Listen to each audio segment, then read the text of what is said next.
जय हिंद दोस्तों, स्वागत है आपका मेरे इस यूट्यूब चैनल में, जहां हम आपके लिए रोज़ बेहतरीन से बेहतरीन वीडियो लाते हैं। दोस्तों, बीएड एंट्रेंस की तैयारी हमारे चैनल पर आपको रोज़ वीडियो व पीडीएफ के माध्यम से करवाई जाती है, जो कि आपकी परीक्षा के लिए उपयोगी साबित हो सकता है। दोस्तों, आज उसी के संदर्भ में कुछ सामान्य ज्ञान के कुछ महत्वपूर्ण प्रश्न, जो कि परीक्षा के दृष्टि से बहुत ज़्यादा महत्वपूर्ण हैं, जो बार बार पूछे गए हैं, आज आपको वही सॉल्व करवाने की कोशिश की जा रही है। इस पीडीएफ के माध्यम से हम हल करेंगे मॉडल पेपर 2019 को, जो कि काफ़ी ज़्यादा महत्वपूर्ण होने वाला है। तो गाइस, अगर आप हमारे चैनल पर नए हैं तो प्लीज़ चैनल को सब्सक्राइब ज़रूर करें, बेल आइकन दबाएं, लाइक का बटन दबाएं, कमेंट और शेयर ज़रूर करें, ताकि अधिक से अधिक लोगों को ये जानकारी प्राप्त हो सके। शुरू करते हैं दोस्तों आज का यह बहुत ही महत्वपूर्ण वीडियो। क्या कहता है ये वीडियो, शुरू करते हैं। क्वेश्चन ध्यान से पढ़ेंगे, उसके बाद ही आंसर देने की कोशिश करेंगे। पहला क्वेश्चन पूछ रहा है, मातृ देवी की पूजा किस सभ्यता से संबंधित है? मातृ देवी की पूजा किस सभ्यता से संबंधित है? ध्यान देंगे, आपको क्वेश्चन को बी केयरफुल, मतलब बहुत ही ज़्यादा सावधानी बरत के पढ़ना है, उसके बाद ही आपको अपना आंसर देना है। तो क्वेश्चन है, मातृ देवी की पूजा किस सभ्यता से संबंधित थी? मतलब माँ की पूजा किस सभ्यता के लोग करते थे? इसका राइट आंसर क्या है वो आपको ढूंढना है और अपनी पुस्तिका में लिखना है। इसका राइट आंसर क्या है? ऑप्शन ए आर्य सभ्यता, ऑप्शन बी भूमध्य सागरीय सभ्यता, या फिर ऑप्शन सी सिंधु घाटी सभ्यता, या फिर ऑप्शन डी उत्तर वैदिक सभ्यता। इसका राइट आंसर क्या है? तो दोस्तों, इसका जो राइट आंसर है वो है आपका ऑप्शन नंबर सी, सिंधु घाटी सभ्यता। जी हाँ दोस्तों, सिंधु घाटी सभ्यता को एक मातृ प्रधान सभ्यता माना जाता है।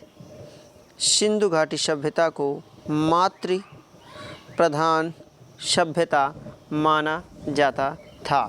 इस सभ्यता के कई स्थलों पे मृद मूर्ति का प्रमाण मिला है। इसीलिए आप हड़प्पा की सभ्यता का जब अध्ययन करेंगे, आप उसमें देखेंगे कि उसमें भी मातृ देवी का चित्र मिला हुआ है। तो इसका जो राइट आंसर है वो है आपका ऑप्शन नंबर सी, सिंधु घाटी सभ्यता। बढ़ते हैं दोस्तों अगले क्वेश्चन की तरफ। राजस्थान के माउंट आबू में स्थित दिलवाड़ा का जैन मंदिर किस धर्म के अनुयायियों के द्वारा निर्मित है? राजस्थान के माउंट आबू में स्थित दिलवाड़ा का जैन मंदिर किस धर्म के अनुयायियों के द्वारा निर्मित किया गया? बौद्ध गीतों द्वारा, जैनियों द्वारा, हिंदुओं द्वारा, या फिर सिखों द्वारा? इसका राइट आंसर क्या है? तो दोस्तों, जैसा कि नाम से ही लग रहा है जैन मंदिर है, तो जैन मंदिर कौन बनवाएगा? जैनी ही बनाएंगे। तो इसका आपका ऑप्शन कौन सा है? आपका option number B is the right answer. बढ़ते हैं अगले क्वेश्चन की तरफ। दिया है, गीत गोविंद किसकी कृति है? गीत गोविंद किसकी कृति है? याद रखेंगे, ऑप्शन देखेंगे, जयदेव, कल्हड़, कालिदास, राजाराव। तो दोस्तों, इसका जो राइट आंसर है वो आपका है जयदेव। गीत गोविंद के रचनाकार कौन है? जयदेव हैं। ऑप्शन नंबर ए आपका सही है। अगले क्वेश्चन की तरफ देखेंगे, मोस्ट इम्पॉर्टेंट क्वेश्चन। शिवाजी का राज्याभिषेक कब हुआ था? शिवाजी का राज्याभिषेक कब हुआ था? तो याद रखेंगे, ऑप्शन कब दिया है? 1627, 1674, 1680 या फिर 1670। इसका राइट आंसर क्या है? तो इसका राइट आंसर दोस्तों जान लेते हैं पहले इनके बारे में, शिवाजी के बारे में। तो दोस्तों, जो शिवाजी का जन्म हुआ था वो 20 अप्रैल 1627 ईस्वी को सिवनेर के दुर्ग में हुआ था। याद रखेंगे, ये भी इंपॉर्टेंट क्वेश्चन बन सकता है कि कि शिवाजी का जन्म कब हुआ था। तो शिवाजी का जन्म कब हुआ था? 20 अप्रैल 1627 को सिवनेर के दुर्ग में हुआ था। शिवाजी ने 1674 ईस्वी में राज्याभिषेक के बाद छत्रपति की उपाधि को धारण किया था। मौत कभी कभी पूछ देता है कि शिवाजी की मृत्यु कब हुई थी, तो 53 वर्ष की आयु में 1680 में शिवाजी की क्या हो गई, मृत्यु हो गई। 1680 में उनकी क्या हुई थी, मौत हुई थी। और राज्याभिषेक कब हुआ था उनका, 1674 में हुआ था। ऑप्शन में अगर आपके दिया हुआ है तो आपका option number B is the right answer. 1627 में उनका क्या हुआ था, जन्म हुआ था। 1680 में उनकी क्या हुई थी, मौत हुई थी। ये याद रखेंगे। बढ़ते हैं अगले क्वेश्चन की तरफ। दिया है अकाल तख्त का निर्माणकर्ता इनमें से कौन सिख गुरु थे। अकाल तख्त का निर्माणकर्ता इनमें से कौन सिख गुरु थे। गुरु रामदास, गुरु तेग बहादुर, गुरु हरिगोविंद या फिर ऑप्शन डी गुरु नानक। इसके राइट आंसर क्या है, तो इसके राइट आंसर है सिखों के छठे गुरु हरिगोविंद, है ना। सिखों के छठे गुरु कौन थे, हरिगोविंद थे। तो राइट आंसर आपका क्या है, अगर आपको कहीं हरिगोविंद दिख रहा है, इन्होंने क्या किया था कि सिखों का सैन्य संगठन का रूप दिया तथा अकाल तख्त व ईश्वर के सिंहासन का निर्माण करवाया। तो अकाल तख्त यानी कि किसका, सिखों के सैन्य संगठन का रूप दिया अकाल तख्त। अकाल तख्त का मतलब होता है ईश्वर का तख्त, यानी कि ईश्वर का सिंहासन। इसका निर्माण कौन करवाया, तो गुरु हरगोविंद। ऑप्शन आपका सी सही है। बढ़ते हैं अगले क्वेश्चन की तरफ। दिया है भारत के समुद्री मार्ग की खोज किसने की थी। याद रखेंगे, बहुत ही इम्पॉर्टेंट क्वेश्चन है। और आपको एक बात और बता देता हूं दोस्तों कि लोग कहते हैं, कई बार बताया गया है कि वास्को डी गामा ने भारत की खोज की थी, लेकिन ऐसा नहीं है। वास्को डी गामा, क्वेश्चन देखिए आपसे यही पूछ रहा है ना कि भारत के समुद्री मार्ग की खोज किसने की थी। तो वास्को डी गामा ने क्या किया था, वास्को डी गामा ने 20 मई 1498 ईस्वी को भारत पहुंचा था। कहाँ पहुंचा था, कालीकट में पहुंचा था, है ना। कालीकट बंदरगाह पे पहुंचा था। कब पहुंचा था, 20 मई 1498 ईस्वी को। तो याद रखेंगे कि इसने भारत की खोज नहीं की। खोज का मतलब जो चीज़ नहीं होती है उसे खोजा जाता है। जैसे मान लेते हैं पेन, ट्रैक्टर आपके पास जब उपलब्ध नहीं थे तो उनकी खोज हुई। अब जो चीज़ पहले है और उसे आप खोज नहीं सकते, है ना, क्योंकि वो चीज़ तो पहले ही मौजूद है, तो उसे क्या खोजेंगे।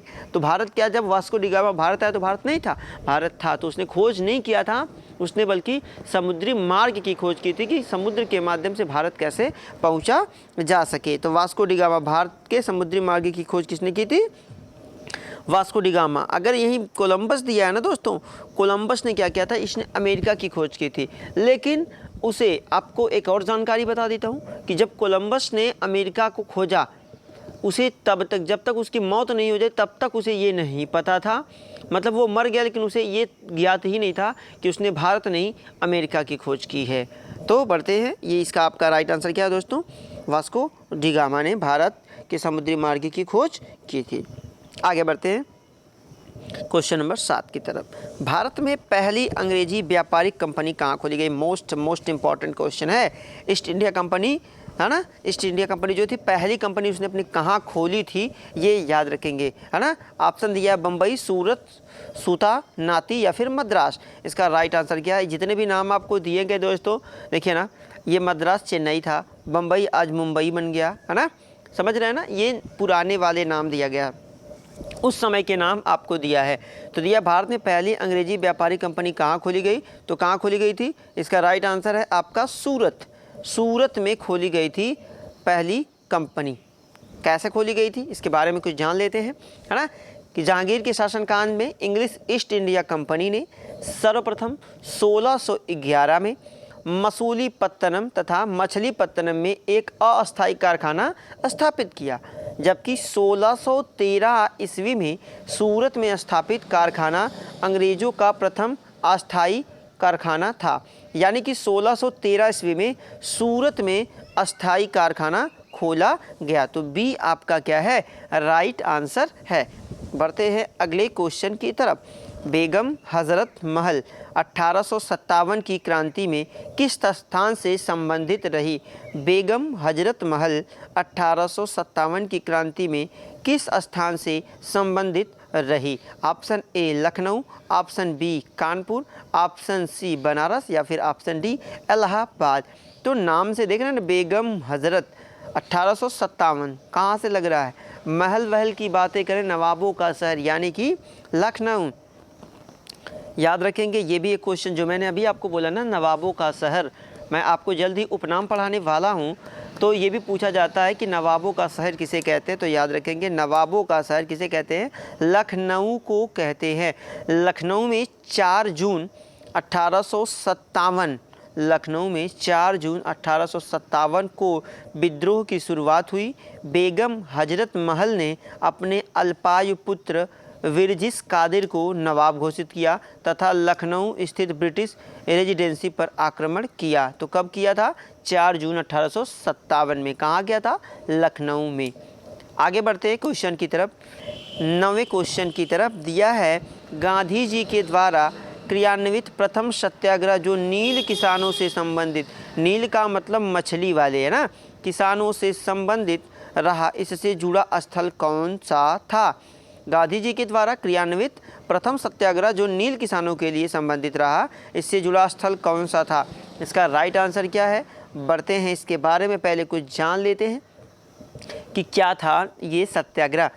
तो 19वीं सदी के आरंभ में गोरे बागान मालिकों ने चंपारण के किसानों से एक अनुबंध के आधार पर यह निश्चित करा लिया कि उन्हें अपनी ज़मीन के 3/20वें भूभाग में नील की खेती करना अनिवार्य है, जिसे 3 खटिया पद्धति कहते थे। 3 खटिया पद्धति पूछा जाएगा, मतलब आपकी भूमि का 3/20वें भाग पे आपको मछली का पालन करना है, या ना नील की खेती अनिवार्य है, जिसे 3 खटिया नाम से जाना जाता था। राजकुमार शुक्ल की आज्ञा पर वर्ष 1917 में, राजकुमार शुक्ल की आज्ञा पर वर्ष 1917 में गांधी जी ने चंपारण में सत्याग्रह की शुरुआत की। तो आपके ऑप्शन में अगर कहीं भी आपको चंपारण दिख रहा है, वही आपका राइट आंसर है। तो आपका option number A Champaran is the right answer. सन पूछेगा तो 1917 में, किसके कहने पर? राजकुमार शुक्ल के। तो बढ़ते हैं आगे क्वेश्चन में, आगे बढ़ते हैं।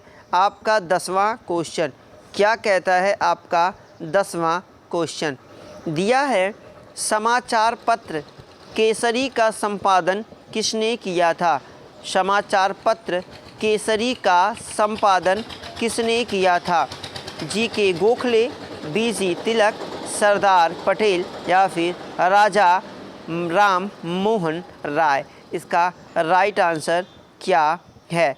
तो याद रखेंगे, इसका राइट आंसर क्या है कि बाल गंगाधर तिलक द्वारा, बी.जी. तिलक दिया है ना, तो बाल गंगाधर तिलक के द्वारा 1881 में समाचार पत्र, इन्हें केसरी के नाम से भी जाना जाता था, है ना। बाल गंगाधर तिलक के द्वारा 1881 में समाचार पत्र केसरी का संपादन किया गया था। तो आपका राइट आंसर क्या है? आपका राइट आंसर है बी.जी. तिलक। बढ़ते हैं अगले क्वेश्चन की तरफ। दांडी यात्रा की शुरुआत महात्मा गांधी ने कहाँ से की थी? बार बार पूछा गया ये प्रश्न है। दांडी यात्रा की शुरुआत महात्मा गांधी ने कहाँ से की थी? राइट आंसर क्या है आपका? ऑप्शन में दिया है दांडी, पोरबंदर, अहमदाबाद या फिर साबरमती आश्रम। कहाँ से शुरू किया था? तो इसका राइट आंसर क्या है?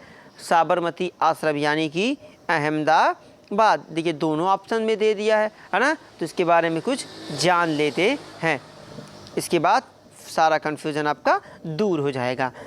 तो 12 मार्च 1930 को गांधी जी ने दांडी मार्च शुरू किया। उन्होंने अपने साबरमती आश्रम से चुने हुए 78 साथियों के साथ सत्याग्रह के लिए प्रस्थान किया।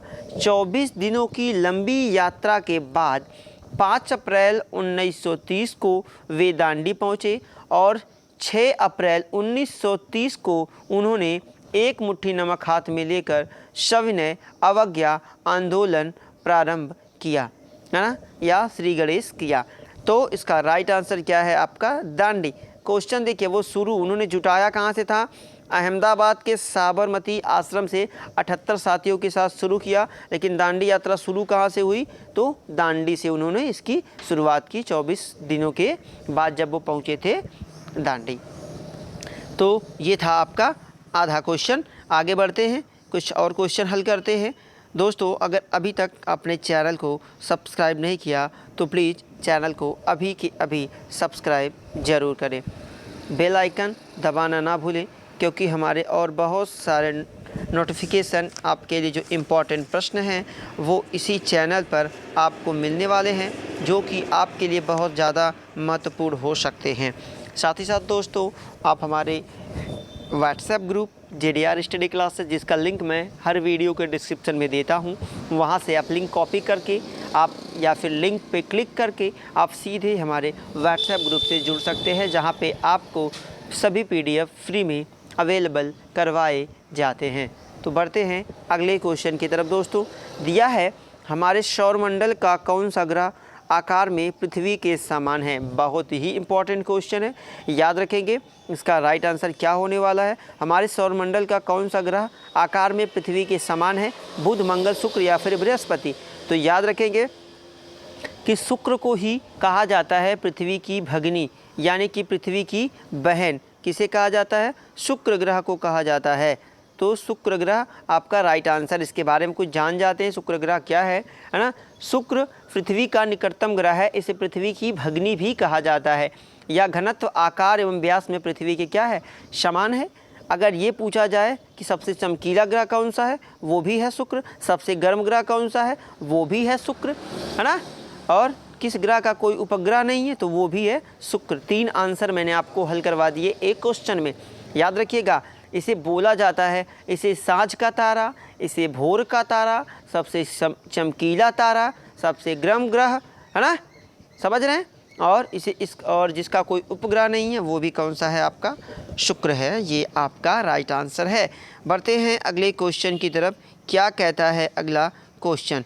ध्यान देंगे बाबू, थोड़ा सा ध्यान से पढ़ेंगे, आपको सब क्वेश्चन हम हल करवाएंगे और विस्तार से। चैनल को सब्सक्राइब जरूर करें। क्वेश्चन नंबर 13 दिया है, टुंड्रा है। टुंड्रा क्या है? टुंड्रा पर्णपाती वन है, उष्णकटिबंधीय वन है, शीत मरुस्थल है, गर्म मरुस्थल है। तो इसके बारे में आप सही आंसर देने से पहले कुछ इसके बारे में जान जाएं। तो क्या होता है ना, टुंड्रा एक रशियन शब्द है। टुंड्रा क्या है? एक रशियन शब्द है, जिसका अर्थ होता है समतल दलदली मैदान, समतल दलदली स्थान, है ना, या फिर मैदान। यह सदा बर्फ़ से ढका रहता है। गर्मी के मौसम में यहाँ मोसैक लाइकेन उगते हैं, है ना। समझ रहे हैं कि नहीं समझ रहे हैं? मतलब कभी कभी यहाँ पे क्या हो जाता है, लाइकेन, मौसम के हिसाब से कभी कभी इसमें क्या उग जाता है? लाइकेन उग जाता है। तो इसका जो राइट आंसर है वो आपका क्या होगा?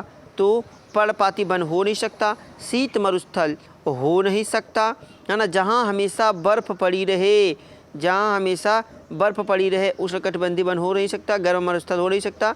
तो आपका राइट आंसर क्या हो सकता है? शीत मरुस्थल हो सकता है ना। तो आपका राइट आंसर क्या है? ऑप्शन नंबर सी, शीत मरुस्थल इज़ द राइट आंसर। अगले क्वेश्चन की तरफ बढ़ते हैं। वायुमंडल की सबसे निचली परत को क्या कहते हैं? ये कक्षा 7-8 में आपको भूगोल में भी पढ़ाया गया होगा। दिया है वायुमंडल की सबसे निचली परत को क्या कहते हैं? समताप मंडल, तापमंडल, क्षोभमंडल या फिर मध्यमंडल? तो याद रखेंगे कि वायुमंडल की सबसे निचली परत कौन सी है?